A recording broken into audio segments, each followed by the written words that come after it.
Previously, Ye Tian was recognized as the new powerhouse of the seafront base, marking a significant shift in his status and influence.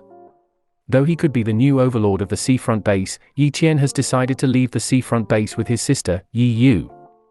On his way to meet his sister, Ye Tian met Yu Ling outside the martial pavilion waiting for him. Out of pure curiosity, Ye Tian tried scanning Yu Ling's status, and he was quite shocked to see that Yu Ling managed to increase her cultivation talent from high tier to apex tier talent.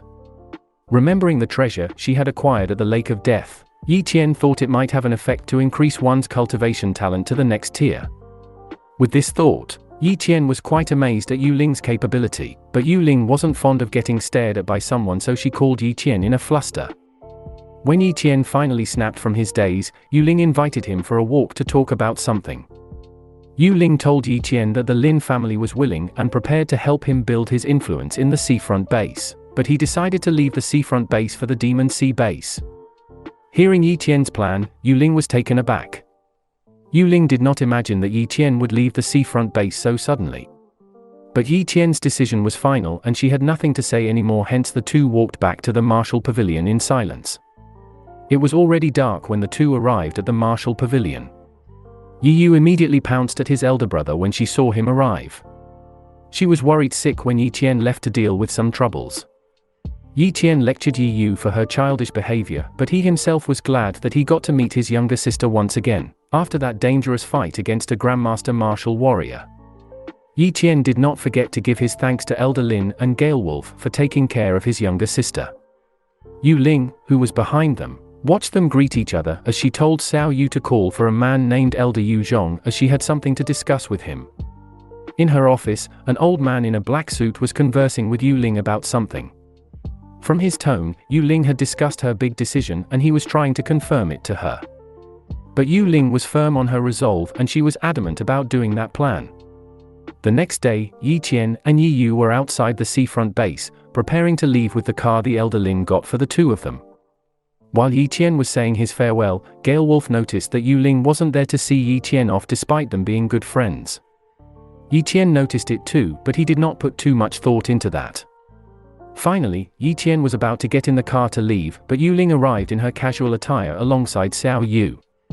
She walked past Elder Lin and Galewolf, approached the car, and sat at the shotgun seat that was supposed to be for Ye Yu.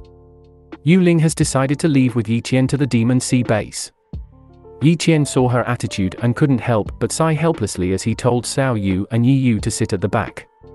Ye Tian then teased Yu Ling that if she wanted to come with him, all she had to do was tell. Yu Ling got flustered at him as she shouted that it had nothing to do with him and that she just wanted to visit the Demon Sea base. That's all. With that, Ye Tian bid his last farewell to both Elder Lin and Galewolf and drove the car away from the seafront base, the base and place where he grew up and became a warrior. Along the way, Yu Ling told Ye Tian about the Secret Realm trial. 3 months from now, the Demon Sea base will hold the Secret Realm trial, which is a kind of subspace that drifts away. It contains various cultivation treasures that help a warrior get stronger. However, not everyone can enter the subspace. Secret Realm has levels that allow a specific level of cultivation to be able to enter the rift. For example, the Secret Realm that will open in 3 months can only be accessed by a Grandmaster level warrior. Should someone try to access it with a higher or lower realm than the stated required realm, will be crushed to oblivion, never to be seen again. To Ye Tian, this was all news to him. He has been relying on his copycat talent to get stronger and there's no information about a subspace like that within the seafront base, so he would never know the importance of a secret realm.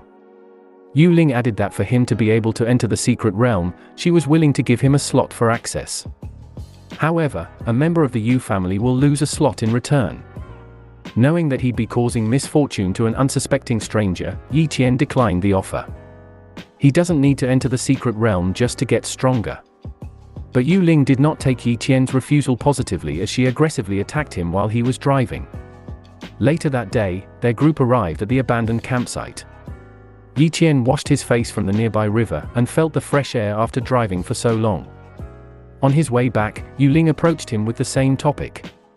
For her, this was a rare opportunity for Ye Tian, and for a martial warrior, an opportunity was very important in getting stronger. This time, Ye Tian explained his reason for not going. This has been the first time him and Ye was out of seafront base. In this unknown world, if he wasn't by his younger sister's side, he wouldn't be reassured of her safety. Hearing Ye Tian's worries, Yuling laughed. She thought that Ye Tian didn't like entering a secret realm, or he had some grand reasons behind, but it was just all about his little sister's safety. Yuling reminded Ye Tian that there was a branch of the Martial Pavilion in Demon Sea Base.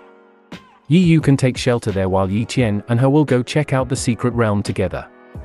This information greatly relieved some of Ye Tian's worries as he agreed to Yuling's offer this time, since having Ye take shelter in the Martial Pavilion would greatly help him save up on living expenses.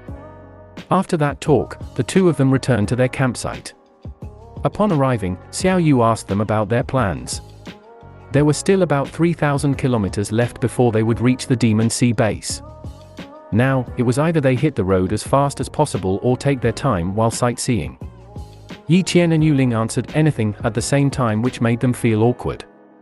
Meanwhile, Ye voiced her own opinion. She wanted to go sightseeing since it was her first time outside and she wanted to see the world with her own eyes. Her suggestion was quickly accepted and they all prepared for tomorrow's tour. For the next few days, the group traveled the mountains and the seas to get to the Demon Sea base. Along the way, they faced and fought fierce beasts and Ye Tian did not forget to copy those handy talents within those 2 months. He copied a mid-tier endurance talent from a giant and mid-tier defense talent from an octopus. Time flew by and 3 months had passed. The group was riding a ship toward the Demon Sea base. After that intense sightseeing, they finally arrived. As the ship docked, Ye Tian's group disembarked and entered the Demon Sea base. Ye Tian was amazed at the base's sheer size compared to the seafront's base. As the two were talking, a white car suddenly stopped in front of them. A man in a suit then stepped out of the driver's seat and introduced himself as someone from the Martial Pavilion of the Demon Sea base. Yuling then ordered Xiao Yu to take Ye to their branch to get some rest. Hearing this, Ye turned to Ye Tian, but he reassured her that he would be back and the group took off with the driver. As for them, there was one place they would be going. Somewhere in the Demon Sea base, warriors were gathered in a street.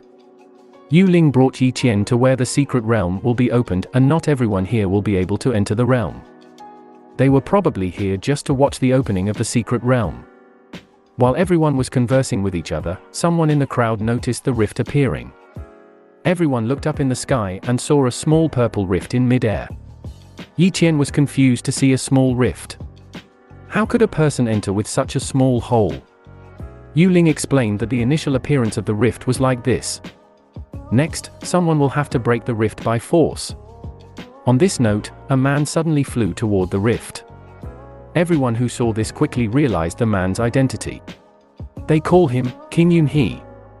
Yuling pointed at the man and told Ye Tian that that man was a king-rank powerhouse, a tier higher than Grandmaster, which was able to fly and hover in mid-air. I don't know about that, but the Grandmaster that Ye Tian defeated before can also fly as far as I remember. Knowing Yunhe's strength, Ye Tian was now excited to see how a king-rank powerhouse ripped the rift by force. Under everyone's gazes, Yunhe pointed out one finger at the rift. Above him, a gigantic golden finger materialized from his aura. With a thrust, the giant finger hit the small entrance of the secret realm. Upon impact, the rift shattered and the entrance became much bigger for a person to enter. Everyone cheered at Yunhe for his feat. That scene was an amazing feat for them.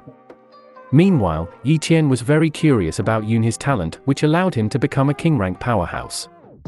With a stare, Moyu activated his talent and inspected Yunhe. A status window appeared detailing Yunhe's status. It said that Yunhe has Transcendental Cultivation Talent and a Novice Tier Spatial Talent. This find allowed Ye Tian to know that above the Apex Tier was the Transcendental Tier, just like above the Grandmaster rank was the King rank. Fortunately, it has been a month since he used his Copycat talent, so it was now ready to be used once again. With his long-distance copying, Ye Tian did not hold back his greed. With a thought, a system notification appeared stating that the Transcendental Tier Cultivation Talent was successfully copied. Thank you, and I hope you enjoyed watching my videos. Subscribe for more videos like this, and see you all in the next video. Have a wonderful day.